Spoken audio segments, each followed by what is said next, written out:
ಸಿರುಗುಪ್ಪ ನಗರದ ತಾಲೂಕು ಕ್ರೀಡಾಂಗಣದಿಂದ ವಿವಿಧ ದಲಿತ ಪರ ಸಂಘಟನೆಗಳಿಂದ ನಡೆದ ಭೀಮಾ ಕೊರೆಂಗಾವ್ ವಿಜಯೋತ್ಸವ ಬೃಹತ್ ಮೆರವಣಿಗೆಗೆ ವಾಲ್ಮೀಕಿ ವಿದ್ಯಾಭಿವೃದ್ಧಿ ಟ್ರಸ್ಟ್ನ ತಾಲೂಕಿನ ಅಧ್ಯಕ್ಷರಾದ ಡಾಕ್ಟರ್ ಬಿಆರ್ ಅಂಬೇಡ್ಕರ್, ಸರ್ವಧರ್ಮೀಯ ಸಂಘಟನೆಯ ಗೌರವಾಧ್ಯಕ್ಷರಾದಂಥ ಬಿಎಂ ಸತೀಶ್ ಅವರು ಚಾಲನೆ ಕೊಟ್ಟರು. ಸಂಘಟನೆಯ ಅಧ್ಯಕ್ಷರಾದ ಡಾಕ್ಟರ್ ಕೂಡ್ಲೆ ಮಲ್ಲಿಕಾರ್ಜುನ ಅವರು ಮಾತನಾಡಿ, ಅಂದಿನ ಪೇಶ್ವೆಗಳ ಆಡಳಿತದಲ್ಲಿದ್ದಂತಹ ಜಾತಿ ಪದ್ಧತಿ, ಅಸ್ಪೃಶ್ಯತೆ, ಮೇಲು ಕೀಳುಗಳ ವಿರುದ್ಧ ನಿಂತು ಮಾನವೀಯ ನೆಲಗಟ್ಟಿನ ಮೇಲೆ ನಡೆಸಿದಂಥ ಹೋರಾಟ, ಪೇಶ್ವೆಗಳ 30,000 ಸೈನಿಕರ ವಿರುದ್ಧ 500 ಜನ ಮಹರ್ ಸೈನಿಕರು ಧೈರ್ಯ ಮತ್ತು ಕೆಚ್ಚೆದೆಯಿಂದ ಯುದ್ಧ ಮಾಡಿ ವಿಜಯ ಹೊಂದಿದ ಸಂಕೇತವಾಗಿ ಪ್ರತಿ ವರ್ಷ ಭೀಮಾ ಕೊರೆಂಗಾವ್ ಆಚರಿಸಲಾಗುತ್ತೆ ಅಂತ ಹೇಳಿದ್ರು.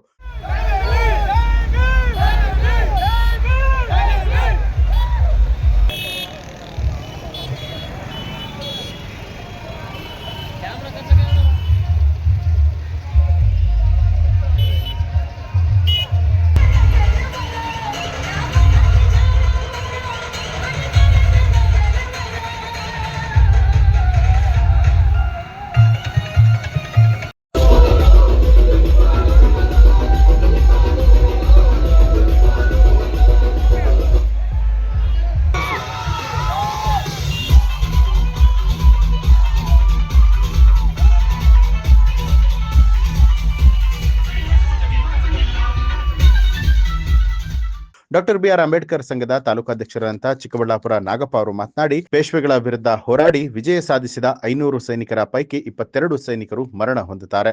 ಆ ನೆನಪಿಗಾಗಿ ಭೀಮಾ ನದಿ ತೀರದಲ್ಲಿ ವಿಜಯ ಸ್ತಂಭ ಸ್ಥಾಪಿಸಲಾಗಿದೆ ಅಂತ ಹೇಳಿದ್ರು. ತಾಲೂಕು ಕ್ರೀಡಾಂಗಣದಿಂದ ಸಂವಿಧಾನ ಶಿಲ್ಪಿ ಡಾಕ್ಟರ್ ಬಿಆರ್ ಅಂಬೇಡ್ಕರ್ ವೃತ್ತದವರೆಗೆ ರಾಜಬೀದಿಗಳಲ್ಲಿ ಮೆರವಣಿಗೆ ಸಾಗಿದ ಸಂದರ್ಭದಲ್ಲಿ ನೀಲಿ ಬಾವುಟ ಹಿಡಿದು ಯುವಕರು ಕುಣಿದು ಸಂಭ್ರಮಿಸಿದ್ರು. ವೀರೇಶ್, ಗಣೇಶ್, ದರ್ಗಪ್ಪ ಸೇರಿದಂತೆ ಹಲವರು ಈ ಸಂದರ್ಭದಲ್ಲಿ ಉಪಸ್ಥಿತರಾಗಿದ್ದರು.